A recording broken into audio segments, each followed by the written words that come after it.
বড় কোরআন যদি জানেন কেউ ইনশাল্লাহ আপনাকে ধোকা দিতে পারবে না। এই জন্য আজকে থেকে সবাই কোরআন শরীফ পড়বেন, কোরআন তেলাওয়াত করবেন, কোরআন অর্থ বুঝবেন, তাইলে আল্লাহকে চিনতে পারবেন, আল্লাহ রসুলকে চিনতে পারবেন। একটু আগে পেতে বাবা সূরা আযাব থেকে দুটো আয়াত কত বড় কথা।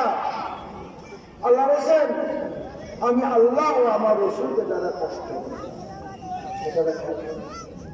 আমি আল্লাহ এবং আমার রসুলকে যারা কষ্ট করে, কষ্ট দেবেন শারীরিক কষ্ট, মানসিক কষ্ট, অপমান, লাঞ্ছনা, মিথ্যা কথা বলা, রসুলের নামে মুসলমানের মিথ্যা কথা বলা, এই সব আল্লাহ রসুল।